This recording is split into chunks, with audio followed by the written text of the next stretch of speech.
சுவாரஸ்யம் மிக விறுவிறுப்பான போட்டியாக அமைந்திருக்கிறது. ரசிகர்களுக்கு விருந்தாக கூட இந்த போட்டி அமைந்திருக்கிறது. பார்ப்போம். மீண்டும் அதுக்சன் அதனை வீச மைதான எதிர்முனையில் இருந்து தன்னை தயார்படுத்துகிறார். புதிய துடுப்பாட்ட வீரர் டிசோனை நோக்கி வெற்றிக்காக 2 ஓட்டங்கள் 1 விக்கெட் வீதம் இருக்கிறது. 2025 வடமாகாண துடுப்பாட்ட சங்கம் நடத்துகிற இந்த provincial cricket tournament grand finale 2025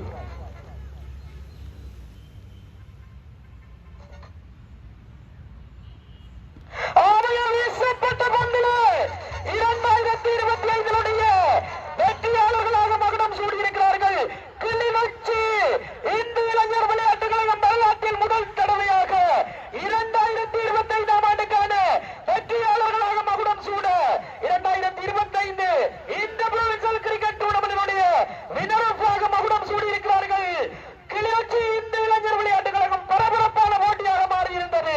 2 ஓட்டங்கள் தேவைப்பட்ட நிலையிலே 2 விக்கெட்டுகள் இருந்தது. 2 விக்கெட்டுகளையும் தன்னுடைய துல்லியமான பதிவீச்சிலே அனுக்சன் பறித்தெடுக்க விக்கெட் வீழ்த்தப்பட்ட மகுடமாக சூடியிருக்கிறார்கள்.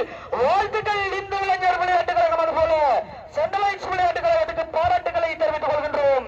உண்மையிலே அனுக்சன் நடைபெற்று முடிந்த தேசிய விளையாட்டு விழாவிலும் வடமாகாண அணிக்காக இடம் பிடித்திருந்தார். கிளிநொச்சியில் இருந்த மிகச்சிறந்த ஒரு பந்து வீச்சவர் என்பதை மீண்டும் இந்த இறுதிப் போட்டியிலே அடையாளப்படுத்தி வரலாற்று வெற்றியினை கிளிநொச்சி மண்ணிலே பதிவு செய்திருக்கிறது. கிளிநொச்சி இந்து விளையாட்டு இளைஞர் விளையாட்டுக் கழகம் வடமாகாண பிரிவு 2 சாம்பியனாக மகுடம் சூடியிருக்கிறார்கள். நேருக்கு நேர் 3 தடவைகள் இந்த போட்டியிலே மோதியிருந்த பொழுதும் 2 தடவைகள் சென்ட்ரலைட்ஸ் வெற்றி பெறுகிறார்கள். புதிய வெற்றியாக சரித்திர வெற்றியாக இந்து இளைஞர் விளையாட்டுக் கழகம் மிகச்சிறப்பான வெற்றியினை பதிவு செய்திருக்கிறது. வாழ்த்துக்கள் இந்து இளைஞர் விளையாட்டுக் கழகம். அதுபோல பாராட்டுக்கள் சென்ட்ரலைட்ஸ் யாழ்ப்பாண. உண்மையிலே அஜயனுடைய போராட்டம் வீணாக போக அனுக்சனுடைய துல்லியமான பந்து வீச்சு கை கொடுக்க 2025 வடமாகாண பிரிவு 2க்கான இந்த ப்ரொவின்சியல் கிரிக்கெட் டூர்னமெண்ட் வின்னராக தேர்வு செய்யப்பட்டிருக்கிறது இந்து இளைஞர் விளையாட்டுக் கழகம். வாழ்த்துக்கள் இந்து இளைஞர் விளையாட்டுக் கழகம்.